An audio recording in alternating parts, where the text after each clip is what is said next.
Selamat datang di channel Audiobook Indonesia. Di channel ini, kamu bisa mendengarkan novel-novel terjemahan dalam bahasa Indonesia. Mau request novel? Silahkan tulis novel yang kamu mau pada kolom komentar. Selamat mendengarkan! Harry Potter dan Kamar Rahasia Bab 6 Gilderoy Lockhart. Esoknya, Harry nyaris tak bisa tersenyum lagi. Keadaan sudah mulai memburuk sejak sarapan di aula besar. 4 meja besar asrama dipenuhi berpanci-panci bubur, berpiring-piring ikan herring asap, bergunung-gunung roti panggang, telur, dan daging asap di bawah langit-langit sihiran. Hari ini abu-abu suram berawan. Harry dan Ron duduk di meja Gryffindor bersama Hermione, yang menyandarkan buku vakansi dengan vampirnya yang terbuka pada seteko susu. Hermione mengucapkan sapaan paginya dengan sedikit kaku, sehingga Harry tahu dia masih mencela cara kedatangan mereka. Neville Longbottom sebaliknya menyambut mereka dengan ceria. Neville adalah anak berwajah bundar dan cenderung mengalami berbagai kecelakaan. Ingatannya juga parah sekali. Sudah waktunya pos datang, kurasa nenek akan mengirimkan beberapa barang yang kulupakan. Harry baru menyendok buburnya ketika, benar saja, terdengar deru keras kira-kira 100 burung hantu terbang masuk, berputar-putar di aula dan menjatuhkan surat dan paket kepada anak-anak yang asik berceloteh. Sebuah bungkusan besar tak beraturan terguling dari kepala Neville, dan sedetik kemudian sesuatu yang besar dan berwarna abu-abu jatuh ke dalam teko susu Hermione, menciprati mereka semua dengan susu dan bulu. "Errol!" seru Ron, menarik keluar burung hantu basah kuyup itu pada kakinya. Errol terpuruk, pingsan, di atas meja, kakinya mencuat ke atas dan sebuah amplop merah tergigit di paruhnya. "Oh, tidak," Ron memekik panik. "Tidak apa-apa, dia masih hidup," kata Hermione, menekan-nekan Errol lembut dengan ujung jarinya. "Bukan itu, tapi itu." Ron menunjuk amplop merah di paruh Errol. Amplop itu kelihatan biasa saja bagi Harry. Tetapi Ron dan Neville memandangnya ketakutan, seakan amplop itu bisa meledak setiap saat. "Ada apa?" tanya Harry. "Mom, dia mengirimiku Howler," kata Ron lesu. "Lebih baik kau buka, Ron," bisik Neville cemas. "Gawat kalau tidak. Nenek pernah mengirimiku Howler dan kuabaikan. Dan..." Dia menelan ludah. Mengerikan sekali. Harry mengalihkan pandang dari wajah ketakutan mereka ke amplop merah. "Apa sih Howler itu?" tanyanya. Tetapi seluruh perhatian Ron tercurah pada surat itu, yang sudah mulai berasap ujung-ujungnya. "Bukalah," desak Neville. "Paling beberapa menit lalu selesai."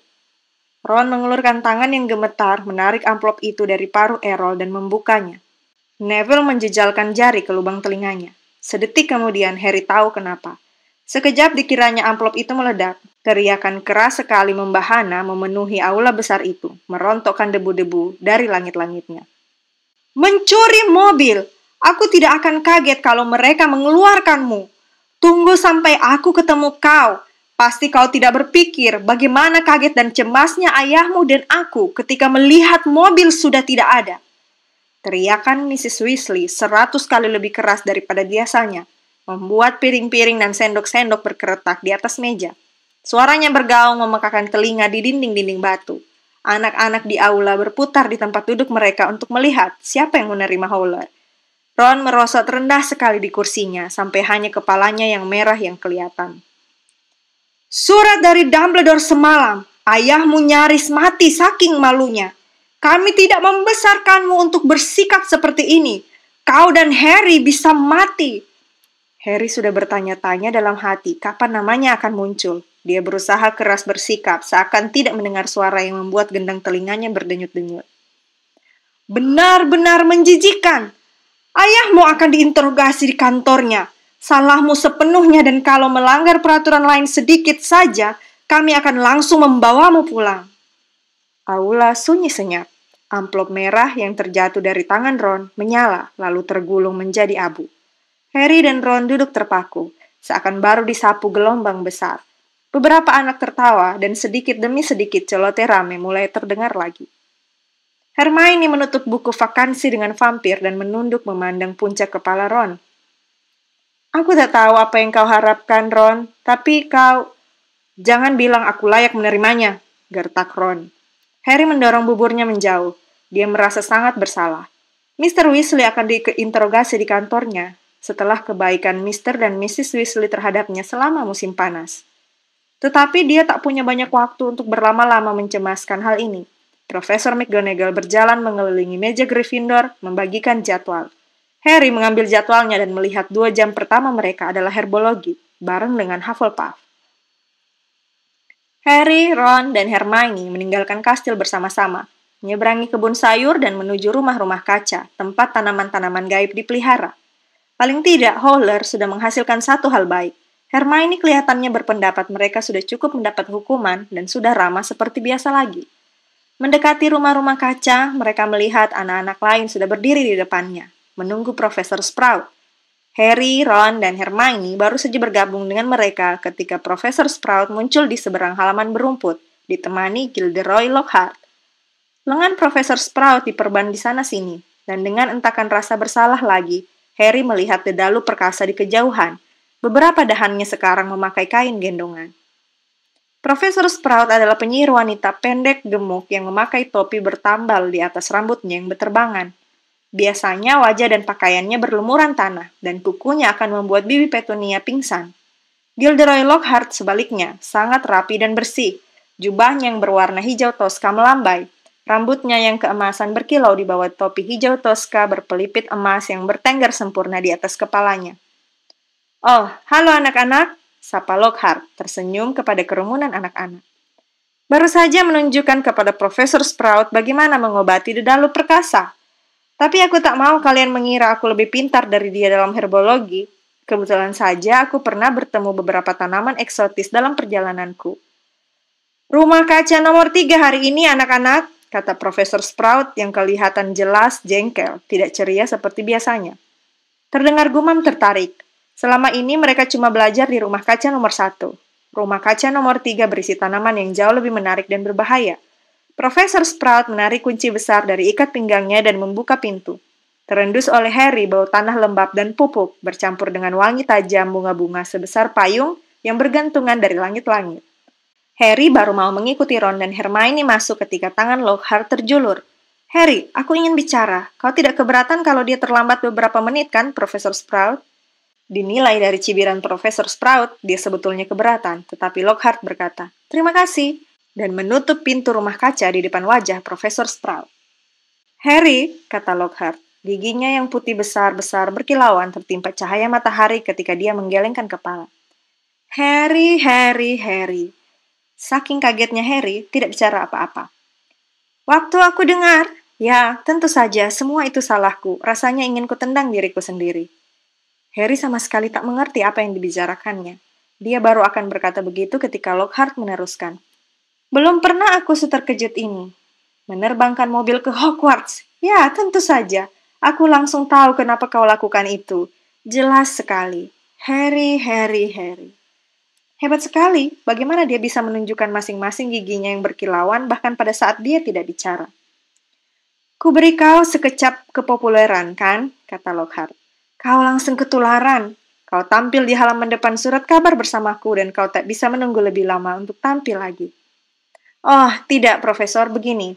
Harry, Harry, Harry," kata Lockhart, mengulurkan tangan mencengkram bahu Harry. "Aku mengerti. Wajar menginginkan lebih kalau kau sudah pernah mencicipinya. Dan aku menyalahkan diriku sendiri karena memberimu itu, karena pasti akan mempengaruhi pikiranmu. Tapi, nak, kau tak bisa menerbangkan mobil untuk mencoba membuat dirimu diperhatikan. Jangan buru-buru, oke? Masih banyak waktu untuk semua itu kalau kau sudah lebih besar." Ya, aku tahu apa yang kau pikirkan. Gampang dia ngomong begitu. Dia kan sudah jadi penyihir internasional yang terkenal. Tetapi waktu aku masih 12 tahun, aku bukan siapa-siapa seperti kau sekarang. Malah lebih bukan siapa-siapa lagi. Maksudku, beberapa orang sudah dengar tentang kau, kan? Segala kejadian dengan dia yang namanya tak boleh disebut. Dia mengerling ke bekas luka sambaran kilat di dahi Harry. Aku tahu, itu tidak sehebat memenangkan kontes senyum paling penawan Witch Weekly mingguan penyihir wanita selama 5 kali berturut-turut seperti yang kualami. Tapi itu sudah permulaan, Harry. Itu sudah permulaan. Dia mengedip bersemangat kepada Harry dan pergi. Harry berdiri terpaku selama beberapa detik. Kemudian ingat bahwa dia seharusnya ada dalam rumah kaca, membuka pintunya dan menyelinap ke dalam. Profesor Sprout sedang berdiri di belakang bangku di tengah rumah kaca. Kira-kira 20 pasang penutup telinga tergeletak di bangku itu.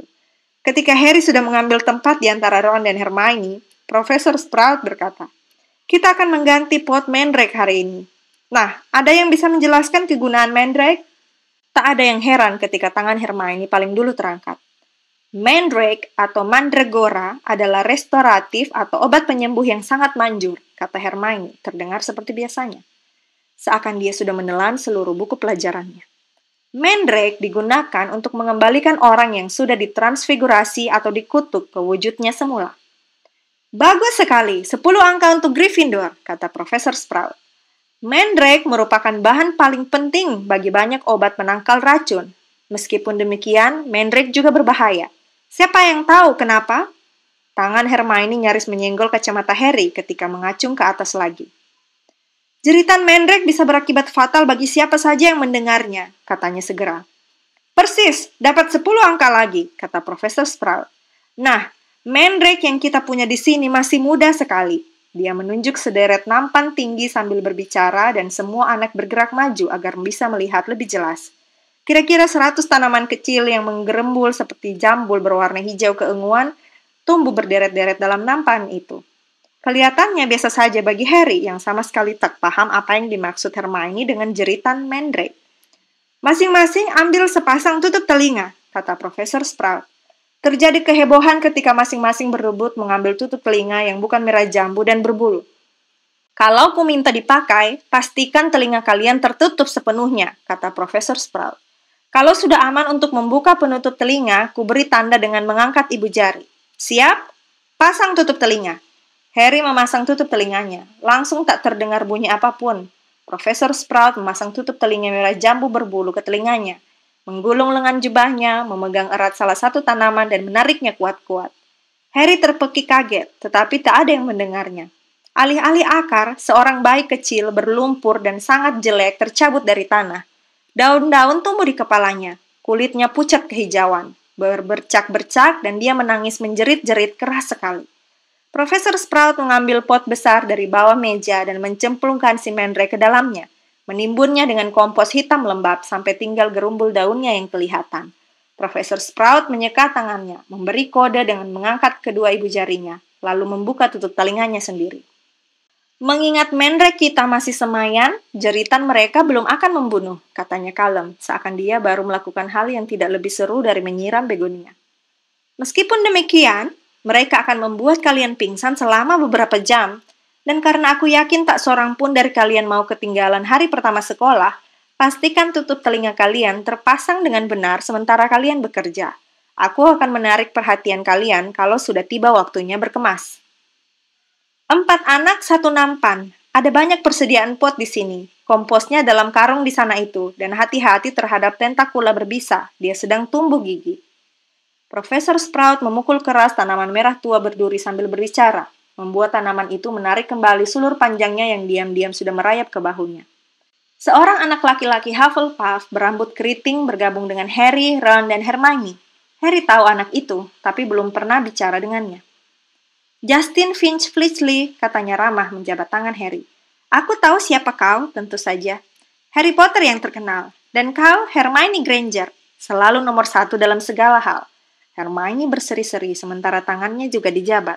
Dan Ron Weasley, bukankah mobil terbang itu milikmu?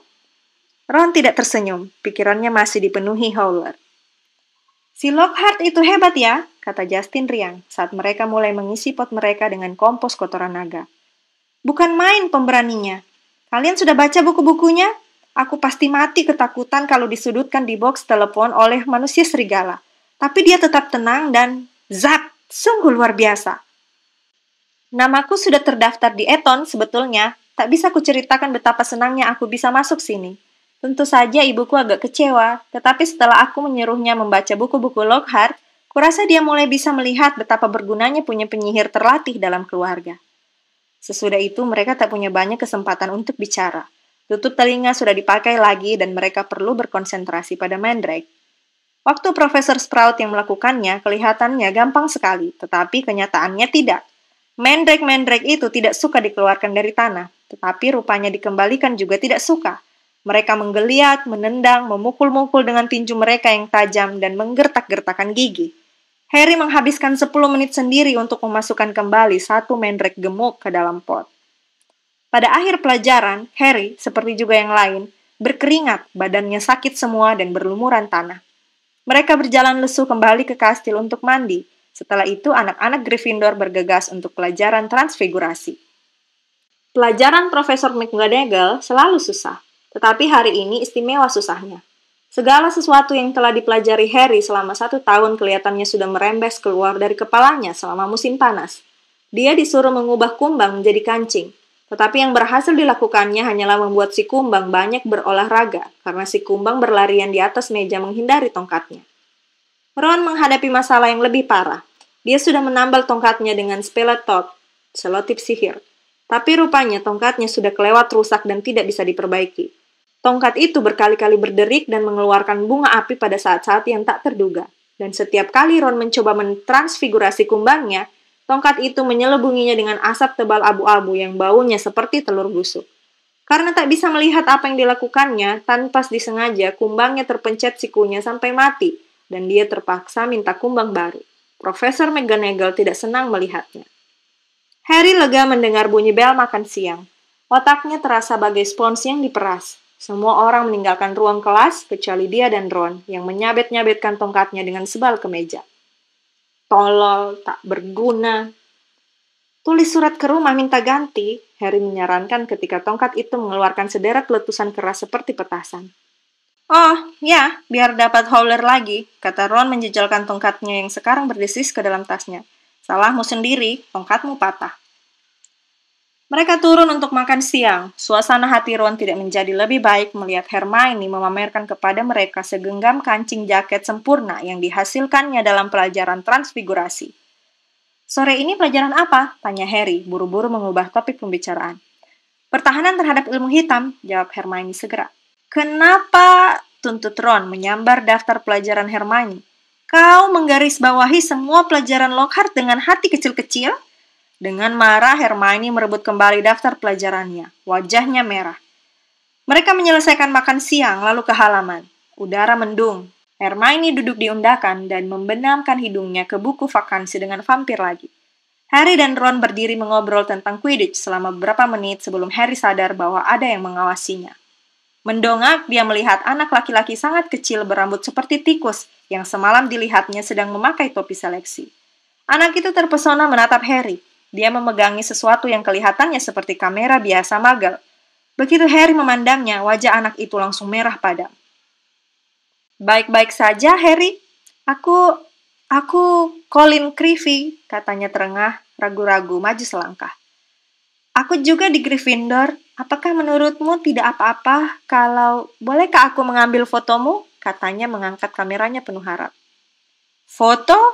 Harry mengulang dengan pandangan kosong.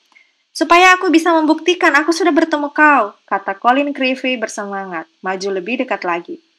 Aku tahu segalanya tentang kau, semua orang sudah cerita padaku, tentang bagaimana kau selamat ketika kau tahu siapa mencoba membunuhmu, dan bagaimana dia menghilang dan segalanya, dan bahwa kau punya bekas luka sambaran kilat di dahimu. Matanya menyusuri batas rambut Harry. Dan anak laki-laki yang sekamar denganku bilang, kalau aku mencetak filmnya dengan ramuan yang benar, gambarnya akan bergerak-gerak. Colin menghela nafas panjang, bergairah sekali dan berkata, luar biasa sekali di sini ya. Aku tak pernah tahu segala hal aneh-aneh yang kulakukan itu sihir, sampai aku menerima surat dari Hogwarts. Ayahku pengantar susu, dia juga tidak percaya, jadi aku memotret banyak-banyak untuk dikirim kepada ayahku di rumah. Dan akan bagus sekali kalau aku punya satu fotomu. Dia menatap Harry dengan pandangan memohon. Mungkin temanmu bisa memotretkannya dan aku boleh berdiri di sebelahmu. Dan kemudian, maukah kau menandatanganinya? Foto bertanda tangan? Kau membagikan foto bertanda tangan, Potter? Keras dan pedas, suara Draco Malfoy bergaung di seluruh halaman. Dia berhenti tepat di belakang Colin, diapit seperti biasanya di Hogwarts oleh dua kroninya yang besar dan kejam, Crabbe dan Goyle. Ayo, semua antri! Malfoy berteriak kepada kerumunan anak-anak. Harry Potter membagikan foto bertanda tangan. Tidak, bohong, kata Harry berang, tinjunya terkepal. Tutup mulut, Malfoy. Kau iri, seru Colin yang keseluruhan tubuhnya hanya sebesar leher Crabbe. Iri? Kata Malfoy yang tidak perlu lagi berteriak, karena separuh halaman sudah mendengarkan mereka. Kenapa aku mesti iri? Aku tak mau punya bekas luka konyol di keningku. Terima kasih deh. Menurutku kepala yang terbelah tidak membuat kita istimewa. Crabbe dan Goyle terkikik-kikik konyol. Menyebalkan kau, Malfoy, kata Ron jengkel. Crabbe berhenti tertawa dan mulai menggosokkan buku jarinya yang besar-besar dengan lagak mengancam. Hati-hati, Weasley, ejek Malfoy. Jangan sampai bikin kesulitan lagi. Nanti terpaksa ibumu datang untuk menjemputmu dari sekolah. Dia mengubah suaranya menjadi tinggi melengking. Kalau sekali lagi kau melanggar. Segerombolan anak kelas 5 Slytherin tertawa terbahak-bahak. Weasley akan senang mendapat foto bertanda tangan Potter, Malfoy menyeringai menjengkelkan. Nilainya lebih tinggi daripada seluruh rumahnya. Ron mencabut keluar tongkatnya yang sudah berspeleotop, tapi Hermione menutup buku vakansi dengan vampirnya dengan keras dan berbisik. Awas! Ada apa ini? Ada apa ini? Gilderoy Lockhart berjalan mendekati mereka. Jubah hijau toskanya berkibar di belakangnya. Siapa yang membagikan foto bertanda tangan? Harry baru mau menjawab, tetapi disela oleh Lockhart yang merangkul bahunya dan berkata menggelegar gembira. Mestinya tak perlu tanya, kita bertemu lagi, Harry. Harry yang terpaksa menempel ke sisi tubuh Lockhart dengan wajah serasa terbakar saking malunya, melihat Malfoy menyeringai dan menyelinap ke dalam kerumunan. Ayo, Mr. Creevy, kata Lockhart tersenyum kepada Colin. Foto kami berdua, biar adil, dan kami berdua akan menandatanganinya untukmu. Colin geragapan mengangkat kameranya dan memotret mereka berdua, tepat ketika bel berbunyi di belakang mereka, menandakan mulainya waktu belajar sore hari. Ayo, kalian berangkat, seru Lockhart kepada anak-anak yang berkerumun. Dia berjalan kembali ke kastil dengan Harry yang ingin sekali menguasai mantra menyelenyapkan diri, masih menempel di sisinya. Dengar nasihatku, Harry, kata Lockhart kebapakan ketika mereka memasuki kastil lewat pintu samping. Aku baru saja melindungimu. Kalau Creevy memotret aku juga, teman-temanmu tidak akan berpikir kau terlalu menonjolkan dirimu. Tuli terhadap protes gagap Harry, Lockhart membawanya menyusuri koridor yang kanan-kirinya dipenuhi deretan murid, menaiki tangga. Kuberitahu kau, membagikan foto bertanda tangan pada tahap karirmu itu tidaklah bijaksana. Kau kelihatan sok, Harry. Terus terang saja, akan tiba waktunya ketika, seperti aku, kau perlu membawa setumpuk foto kemanapun kau pergi. Tetapi dia terkekeh kecil. Kurasa kau belum sampai ke tahap itu. Mereka sudah tiba di ruang kelas Lockhart dan akhirnya melepaskan Harry. Harry menyentakkan dan meluruskan jubahnya dan menuju tempat duduk paling belakang di kelas. Dia lalu menyibukkan diri dengan menumpuk semua buku Lockhart di depannya, supaya ia tak perlu memandang Lockhart yang sesungguhnya. Anak-anak lain masuk. Ron dan Hermione duduk di kiri kanan Harry. Kau bisa menggoreng telur di mukamu, kata Ron. Lebih baik kau berharap Creevy tidak bertemu Ginny. Bisa-bisa mereka langsung mendirikan klub pecinta Harry Potter. Diam, bentak Harry. Hal terakhir yang diinginkannya adalah Lockhart mendengar ungkapan klub pecinta Harry Potter. Ketika semua murid sudah duduk, Lockhart berdeham keras-keras dan seluruh kelas diam. Dia menjangkau ke depan, mengambil buku Tamasya dengan Troll milik Neville dan mengangkatnya untuk menunjukkan fotonya sendiri yang mengedip-ngedip di sampul buku. Aku, katanya seraya menunjuk fotonya dan ikut mengedip juga. Gilderoy Lockhart, Order of Merlin, kelas 3, anggota kehormatan Liga Pertahanan terhadap Ilmu Hitam, dan 5 kali memenangkan kontes senyum paling menawan Witch Weekly. Tapi aku tidak berbicara tentang itu. Aku tidak mengusir Banshee si hantu perempuan dengan tersenyum kepadanya. Dia menunggu anak-anak tertawa. Beberapa tersenyum lemah. Kulihat kalian sudah membeli 1 set lengkap bukuku. Bagus. Kupikir hari ini kita akan mulai dengan kuis kecil. Tak perlu khawatir, cuma mengecek sejauh mana kalian sudah membacanya. Berapa banyak yang sudah kalian serap. Sesudah membagikan kertas ulangan, Lockhart kembali ke depan kelas dan berkata, kalian punya waktu 30 menit. Mulai, sekarang. Harry menunduk memandang kertasnya dan membaca. 1. Apa warna favorit Gilderoy Lockhart? 2. Apa ambisi rahasia Gilderoy Lockhart? 3. Apa, menurut pendapatmu, prestasi terbesar Gilderoy Lockhart? Semua pertanyaannya semacam itu, 3 halaman penuh, sampai 54. Kapankah hari ulang tahun Gilderoy Lockhart dan hadiah apakah yang ideal untuknya? Setengah jam kemudian, Lockhart mengumpulkan kertas-kertas dan membuka-bukanya di depan kelas. Hampir tak ada yang ingat bahwa warna favoritku ungu. Kusebutkan dalam yakin dengan Yeti. Beberapa dari kalian perlu membaca mengembara dengan manusia serigala lebih teliti. Jelas-jelas kusebutkan di bab 12 bahwa hadiah ulang tahun yang ideal bagiku adalah harmoni di antara penyihir dan orang-orang non-penyihir.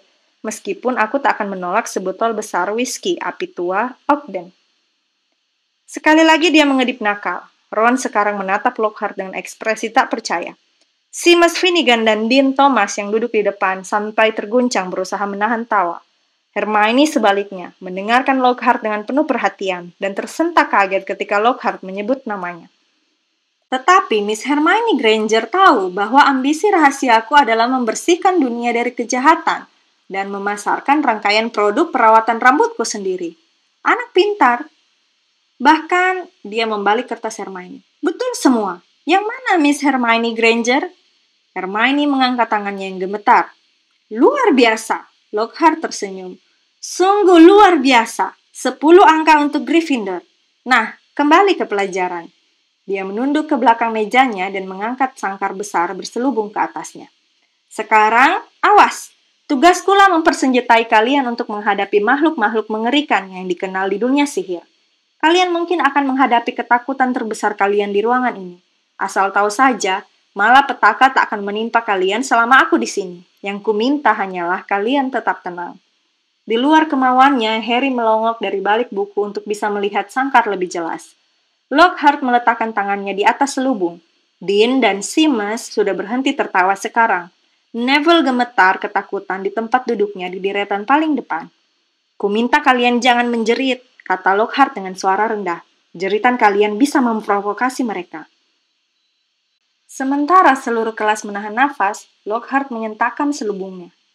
Ya, katanya dramatis. Pixie Cornwall yang baru ditangkap. Seamus Finnegan tak bisa lagi menahan diri. Dia mengeluarkan dengus tawa yang bahkan oleh Lockhart sekalipun tak bisa ditafsirkan sebagai jerit ketakutan. Ya, dia tersenyum kepada Seamus. Entah, mereka tidak begitu berbahaya kan? Seamus tersedak. Jangan begitu yakin, kata Lockhart menggoyang-goyangkan jari dengan menjengkelkan kepada Seamus. Mereka bisa jadi makhluk pembinasa yang sangat licik. Pixie-pixie itu berwarna biru elektrik, tingginya kira-kira 20 cm dengan wajah runcing dan suara melengking tinggi, sehingga rasanya seperti mendengar serombongan burung parkit yang sedang bertengkar. Begitu selubungnya dibuka, mereka mulai mengoceh dan meluncur ke sana kemari, menggoyang-goyang jeruji sangkar dan mengernyit-ngernyitkan muka ke anak-anak yang ada di dekat mereka. Baiklah, kata Lockhart. Kita lihat bisa kalian apakan mereka, dan dibukanya sangkar itu. Kejadian amat kacau balau. Pixie-pixie itu meluncur ke segala jurusan seperti roket. 2 di antaranya memegang telinga Neville dan mengangkatnya ke atas. Beberapa di antaranya melesat menerobos jendela, menghujani deretan belakang dengan pecahan kaca. Sisanya menghancurkan kelas lebih efektif daripada serangan badak bercula 1. Mereka menyambar botol-botol tinta dan menyemprot kelas dengan tintanya, merobek-robek buku-buku dan kertas, menarik lepas gambar-gambar dari dinding, membalikan keranjang-keranjang sampah, dan menyambar tas dan buku-buku dan melemparkannya keluar dari jendela yang kacanya pecah. Dalam beberapa menit saja, separuh kelas sudah berlindung di bawah meja, dan Neville berayun dari kandil di langit-langit. Ayo, tangkap mereka! Kumpulkan! Kumpulkan! Mereka cuma pixie! Lockhart berteriak-teriak. Dia menggulung lengan jubahnya, melambaikan tongkatnya dan berseru, Pesky Pixie Pestronomy! Sama sekali tak ada pengaruhnya. Salah satu pixie itu merebut tongkat Lockhart dan melemparkannya keluar jendela juga. Lockhart menelan ludah dan bersembunyi di bawah mejanya sendiri. Nyaris saja gepeng kejatuhan Neville yang terjatuh sedetik kemudian karena kandilnya lepas. Bel berbunyi dan semua berebut berlari ke pintu. Dalam ketenangan yang menyusul, Lockhart berdiri, melihat Harry, Ron, dan Hermione yang hampir sampai di pintu dan berkata, Nah, kuminta kalian bertiga menangkap sisanya dan memasukkannya kembali ke dalam sangkar. Dia melewati mereka dengan cepat-cepat dan menutup pintu di belakangnya. Kalian percaya dia? Raung Ron kesakitan ketika salah satu piksi yang tersisa menggigit telinganya. Dia cuma ingin memberi kita pengalaman langsung, kata Hermione, membuat dua piksi tak bisa bergerak dengan mantra pembeku dan menjejalkan mereka kembali ke dalam sangkar. Pengalaman langsung, kata Harry, yang berusaha menangkap piksi yang menari-nari jauh dengan lidah terjulur. Hermione, dia sama sekali tak tahu apa yang dilakukannya. Omong kosong, kata Hermione. Kau sudah membaca buku-bukunya. Lihat saja hal-hal luar biasa yang sudah dilakukannya. Yang katanya sudah dilakukannya, gumam Ron. Terima kasih sudah mendengarkan audiobook Indonesia. Jangan lupa untuk like, komen, dan subscribe ya. Jika kamu tidak ingin ketinggalan bagian novel berikutnya, silahkan klik tombol lonceng pada bagian bawah video ini.